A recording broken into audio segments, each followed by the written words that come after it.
Fibroid uterus, அதாவது உங்கள் கர்ப்பப்பையை நீங்கள் ஸ்கேன் எடுக்கும்போது உங்களுக்கு மல்டிபிள் ஃபைப்ராய்ட்ஸ் இருக்குது, சாக்லேட் சிஸ்ட் இருக்குது, நீர் கட்டிகள் இருக்குது அப்படின்னு உங்களுக்கு ரிப்போர்ட் கொடுத்துருக்காங்களா? அப்போ இந்த பதிவு கட்டாயம் உங்களுக்கானது.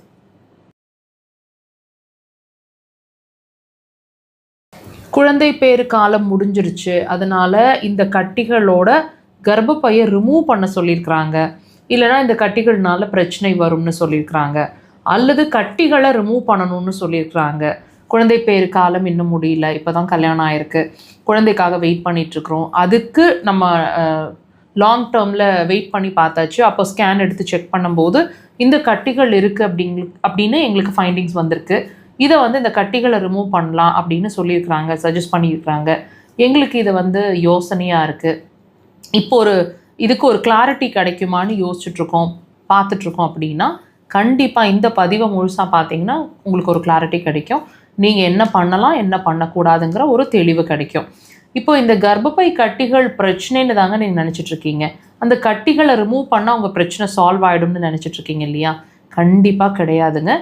ஒன்று, உங்கள் கர்ப்பப்பையை எடுக்கிறதுங்கிறது நல்லதா இல்லையாங்கிறத நீங்கள் முடிவு பண்ணிக்கிங்க. ஒரு ஆர்கனை ரிமூவ் பண்ணுறது நல்லதா தேவையா இல்லையா அப்படிங்கிறது, அதுக்கான சைடு எஃபெக்ட்ஸ் ஏதாவது வருமாங்கிறதையும் நீங்கள் யோசித்து முடிவு பண்ணுங்கள்.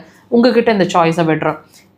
இதை தாண்டி உங்களோட அந்த கட்டிகளை ரிமூவ் பண்ணுறது நல்லதா, அந்த கட்டியை ரிமூவ் பண்ணால் மறுபடியும் அந்த கட்டிகள் ஃபார்ம் ஆகாதா அப்படின்னு கேட்டிங்கன்னா, கட்டாயம் அந்த கட்டிகளை நீங்கள் ரிமூவ் பண்ணுறது வழியாக இப்போதைக்கு கட்டிகள் இல்லாமல் அந்த மாதம் அந்த ஆப்ரேட் பண்ணுற டைம் கட்டிகள் இல்லாமல் உங்கள் கர்ப்பப்பை இருக்கிறது உண்மைதாங்க. ஆனால் மறுபடியும் அந்த கட்டிகள் எப்போ வேணாலும் ஃபார்ம் ஆகிடும். வெரி ஷார்ட் ஸ்பேனில் அந்த கட்டிகள் ஃபார்ம் ஆகிடும். இது ஏன்னு நம்ம தெரிஞ்சுக்கலாமா? நல்லா புரிஞ்சுக்கோங்க. ஒரு பிரச்சனை அந்த இடத்துல வருது, ஒரு கட்டியாவோ ஒரு கல்லாவோ, உதாரணத்துக்கு kidney stone, gall bladder stone, இப்போ இந்த யூட்ரஸில் ஏற்பட்டிருக்கக்கூடிய கட்டிகள் எதுவாக இருந்தாலும் அந்த இடத்துல பிரச்சனைன்னு நம்ம பார்க்கறது அந்த இடத்துல அந்த கட்டியவோ அந்த கல்லவோ அந்த வீக்கத்தையோ தானே நம்ம பார்க்குறோம்.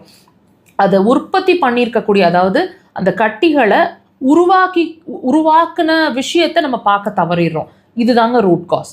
இப்போ இந்த கட்டிகள் உருவானதுக்கான முக்கியமான காரணம்னு சொல்லப்படுறது அந்த கர்ப்பப்பை தான். அதாவது உங்களோட யூட்ரஸ் சரியாக ஃபங்க்ஷன் ஆக மாட்டேங்குதுங்கிறதுனால தான் அந்த கட்டிகளோ கல்லோ ஃபார்ம் ஆகுது. உதாரணத்துக்கு இதோட ரூட் காஸ்னு சொல்லப்படுறது அக்குபஞ்சரில் யூரினரி பிளாடர், கிட்னி, இது ரெண்டுமே வீக்னஸில் இருக்குங்க. ஸோ ரூட் காஸை ஃபைன் பண்ணி அதுக்கு ட்ரீட்மெண்ட் எடுத்து உங்களோட பிரச்சனைகளுக்கு பெர்மனன்ட் சொல்யூஷன் அப்படிங்கிறது அக்குபஞ்சரில் சிறந்த தீர்வாக இருக்கும். கண்டிப்பாக ட்ரை பண்ணுங்கள்.